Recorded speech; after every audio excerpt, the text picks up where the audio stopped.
Alright, we're talking today about chocolate tempering and how to use molds, chocolate molds, to make chocolate bars and stuff on pralines. Now, I have this tempering machine here, and this is a very small one for a kitchen, right? And for the home use. And there we have a few problems. We will talk about this now. So we can have a plastic mold like this. Not very expensive, only $1 to $3. Very flexible here, and what happens is you have the tempered chocolate in here, take it out, fill it in those holes. There's problem number one. It only has 1.5 pounds of chocolate.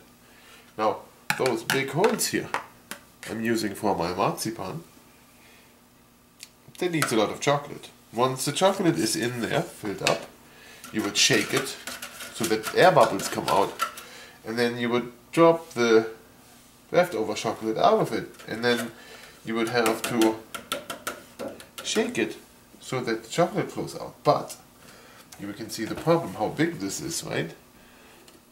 This will be a very big mess. Chocolate will drip all over the place. One option would be to cut this thing in smaller pieces.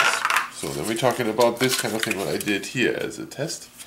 I cut one of those up, so I have smaller pieces. Okay, what we can do there is fill in one,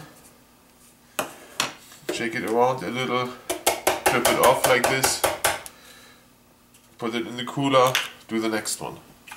That is an option. Now, again, this plastic stuff. I did another one.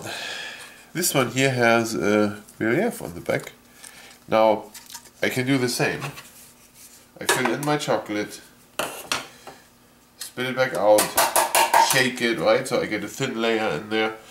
Now, when I put this on the table, it will jiggle because of the, can you see this here? It won't stay straight. So what you would do in that case is, you would put this in a glass, like this, so you can put it, set it on the table flat, like this way, shake it like this. Air bubbles can come out. This is not too bad. The next option what we have here is those flexible silicone molds. They only have the problem, in my case here, this one doesn't make a very shiny surface. It makes triangles, but again here, the size of this, it is very messy. You could also cut this up, as long as it has a flat bottom. Okay, then we have those professional molds. This one here from Italy, $40. You would fill this up, dig it out. You see again, it's very big. It will be a messy situation.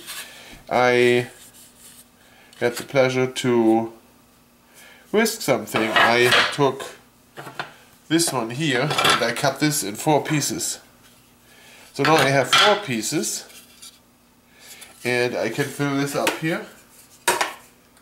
And then if I have to shake it out, I can go here, so everything is over this machine, and put it in the fridge like this. So I do basically 4 sets. Now we will see how this works out. I'm going to try and make a movie of this. This kind of special, once the chocolate is in here, we can go smooth it over. The less chocolate is dripping over on the sides, the easier and the cleaner gets the praline at the end. In a flexible thing like this, it's difficult to go over here easy. It will not work very well. Those ones are much better than when I have them cut like this. It will work. Alright. Now, silicone one here is more difficult to, because it's so flexible, it moves around, won't work easy.